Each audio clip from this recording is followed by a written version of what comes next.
What would happen if you tapped out a Brazilian Jiu-Jitsu black belt? Today we're going to be breaking down a video where that exact thing happens. A purple belt taps out a black belt, and then the black belt starts punching him. You're going to get our reactions. Stay to the end, and I'm going to tell you about a time I got punched in the face during training and how I reacted. Before we go bashing the black belt that got submitted by the purple belt, not once, but it looks like it's twice, but then started throwing punches at him, let's see it from a different perspective, okay?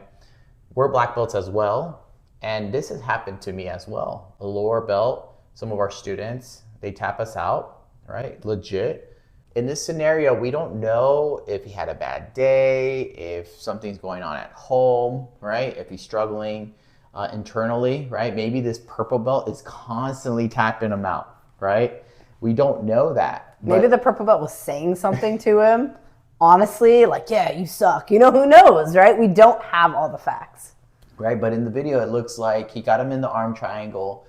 Then he comes swinging at him, right? And then the purple belt right away had the reflexes to put him in a triangle, right? Triangle set up, and then they came and broke it up, right? But in this scenario, afterward, he was saying, you know, that was a neck crank. If it was a neck crank, then it's going to be putting pressure on his neck. And would people say that's clean and legit? You know, I mean, it can be, but if it's a head and arm, right, it should be a choke. So there should be no neck crank. Now, does that make it okay that the black belt comes and starts punching and starts cursing? It doesn't. Especially because there were other white belts in the room. So as a black belt, us as black belts, we're leaders. So we're held to a higher standing, right? But we're all human beings and we all have bad days. Doesn't make it right. It's just something to see it from a different perspective. What do you want to add? Yeah, I think it's important to distinguish between judging somebody's bad moment and judging somebody's bad character. Right? And I think in the day of the internet, we're so quick to say because somebody had a bad moment that they have bad character, and we're so quick to bash on people. But I think if we all take a really hard look in the mirror, I think we've all probably done some things we're not proud of. I know I have, right? I won't even go into the things I've done. But like at the end of the day, is it okay? Absolutely not. But should we have a level of grace? I think so. Because none of us are perfect. And I think we've all fallen very short at times in our life. And thank God there hasn't been cameras there to record us. So I think instead of everybody bashing somebody and jumping on the train of bashing, maybe we could stop and take a look at ourselves and say, okay, how could I have handled that situation if I was there, right? Or how could I have handled a different situation better in my life? Yeah, absolutely.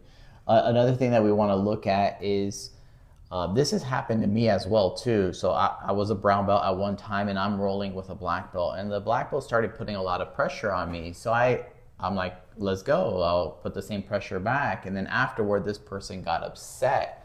So I was confused on my end. This person didn't throw strikes on me, but used some words and was very aggressive.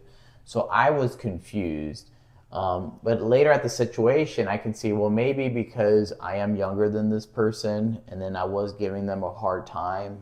You know, I was a brown belt at the time, this person was a black belt, and there was other people around, right? So there's a lot of other things going on there that makes me want to not take it so personal, but kind of, you know, understand where they're coming from, if that helps. Yeah, and I think the purple belt did a really good job of staying calm, personally, from what I saw. So I'll tell you a little bit about what happened with me. This was when I was a purple belt. There was a blue belt guy, a lot bigger than me, right? Being a woman, that's not that hard. And we were doing a pass the guard drill, and I swept him. So he was pretty annoyed. And then he walks up to me, he's like, you want to go? And I was like, sure, let's go, whatever.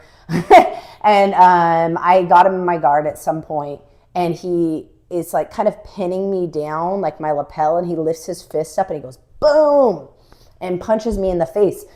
And if you guys know the old Amanda before Jesus BC, I am always ready for a good fight. But by the grace of the Lord, I stayed super calm, and I was like, dude, what the heck, bro?